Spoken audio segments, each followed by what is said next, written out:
So what do we mean when we talk about chemical equilibria? Well, let's say that we're trying to produce water. Let's say that we've got some oxygen and some hydrogen, and I've decided that I want to make some water out of these two things. And so the reaction, this is the chemical equation. To describe that reaction, we can get 1 mole of oxygen reacting with 2 moles of hydrogen to produce 2 moles of water. So as I said, if we look at this chemical equation for the production of water from oxygen and hydrogen, this tells us that if we get 1 mole of oxygen with 2 moles of hydrogen, then we will get 2 moles of water. However, if we were to in fact conduct this reaction in real life, if we actually got 1 mole of oxygen and we actually got 1 mole of hydrogen and we reacted them together, we would not get 2 moles of water. We would actually get less than 2 moles of water. And this is because of this idea of chemical equilibria. This reaction happens to be reversible. So if we have a reversible reaction, then what that means is that the exact reverse of this reaction here can in fact occur. So that means if water can be produced from oxygen and hydrogen, and this reaction is reversible, then that means that we can take water and we can break water down to produce oxygen and hydrogen. And so if the reverse reaction can occur, then while I'm reacting my oxygen and my hydrogen, and I'm producing some water molecules, then some of those water molecules that I produce will then undergo the reverse reaction, and they will come back, they will react backwards and produce oxygen and hydrogen. And so what that does is that slows down the effect of this forward reaction here. And so the way we write that, the fact that this chemical reaction is reversible, and thus that the reverse reaction is occurring, is by drawing our arrows slightly differently. We have sort of a half arrow here and a half arrow here. And so that simply shows us that the forward reaction and the backwards reaction are occurring at the same time when I'm trying to produce water. So what happens, because the reverse reaction can occur as well, we never end up with 2 moles of water. We always end up with less than 2 moles. However, what happens, we still reach this idea of chemical equilibrium. And so when we reach chemical equilibrium, it means that the concentrations of, or the amount of water, the amount of hydrogen, and the amount of oxygen we have, they all reach a constant value, or they all reach constant values. So if I've put my oxygen and hydrogen in a box to start with, we'll color code things slightly. So if my oxygen's yellow, my hydrogen's red, and my water's green, then we've started off with just oxygen and hydrogen.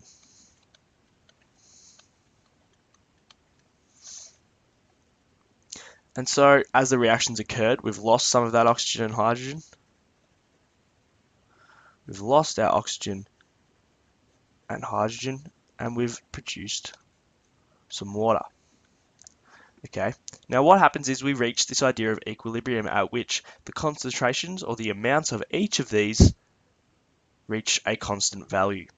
And so although at equilibrium we've got both the forward reaction and the backward reaction occurring, however the forward reaction and the backward reaction occur at the same rate, and therefore we have no net change to the amounts of oxygen, hydrogen, and water. So if we wanted to show this, in a bit more of a visual way, we can do it like this. Now if we have time on the horizontal axis, and we have reaction rate on the vertical axis, then we can draw a graph of both the rate of the forward reaction and the rate of the backward reaction. Now if we start off with oxygen and hydrogen only in this box, then initially the reaction is going to occur at quite a relatively high rate. And as the reaction proceeds, we're losing oxygen, we're losing hydrogen as water is produced. And so because we have less reactant around, the reaction rate is going to slow down. and eventually it will reach a constant rate like this. On the other hand, initially the rate of the backwards reaction is 0 because we have no water to begin with, and so that means that we're starting here. However, as this reaction proceeds forwards, as the forward reaction occurs, we're producing more and more water, and therefore the backwards reaction can occur at a faster rate as more water is present. And so that means that the reaction rate of the backwards reaction increases. So what happens is that the rates of the forward reaction and the backward reaction converge. And once the rates of both reactions are the same, then the net rate of reaction, the net rate of production of water is 0, and the net rate of reaction is constant. There is no change. So the net rate of reaction is effectively 0. There's being no change because every time we produce a water molecule, that water molecule is then broken down in the same amount of time because the reaction rates of the forward and back reaction are the same. So here's the back reaction, and here is the forward reaction. So that's the situation at chemical equilibrium. If we put oxygen and hydrogen in a box, then we're going to have our forward reaction occurring at a slower and slower rate, and then as that reaction rate slows down, our backwards reaction is going to speed up because we've got more and more product around to react with one another.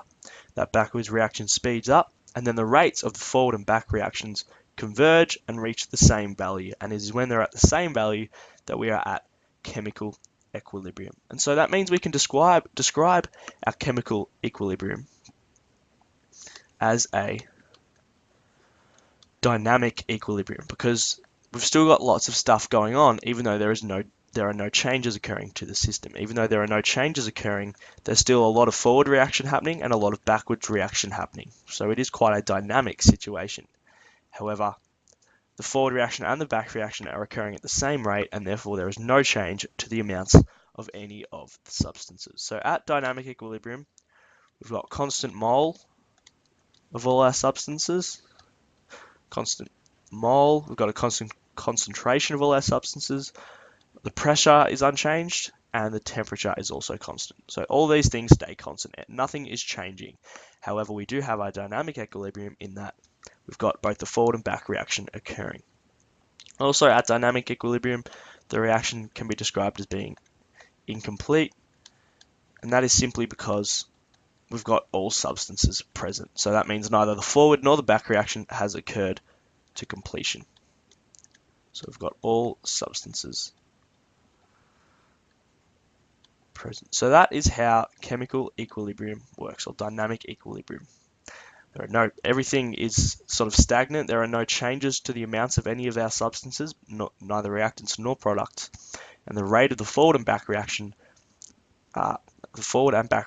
are the same. So down here, what I've got, just to have a bit of a look at an example of this, is I've got two solutions under the exact same conditions. So I've got a solution here of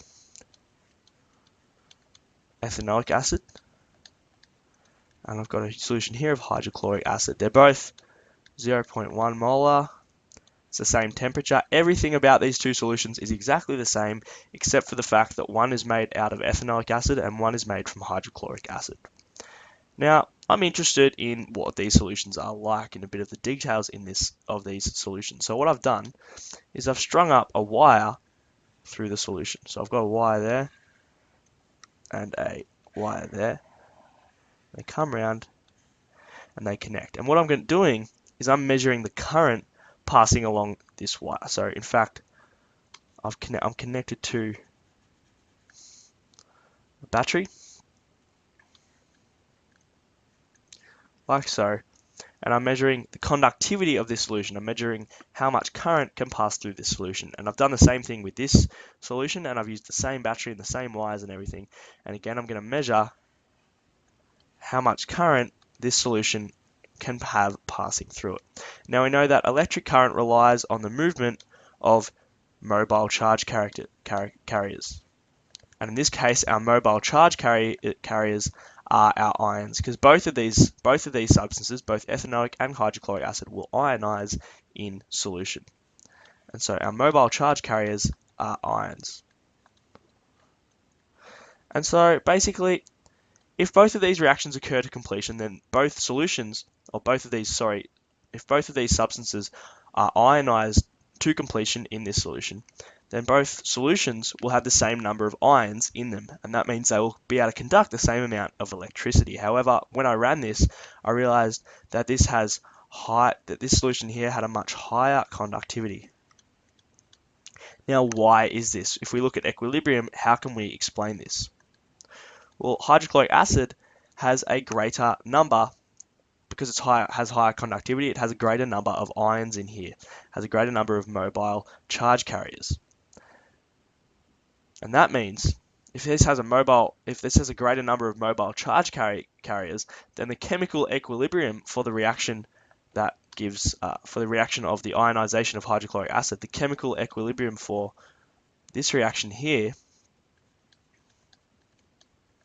must be shifted a lot more in this direction. That means that at chemical equilibrium, we've got a lot more hydrogen and chloride ions, than we have hydrochloric acid molecules. On the other hand, if we look at the ionization reaction of ethanoic acid, then we know that we have much fewer ions, much fewer mobile charge carriers, and much fewer ions because of the lower conductivity.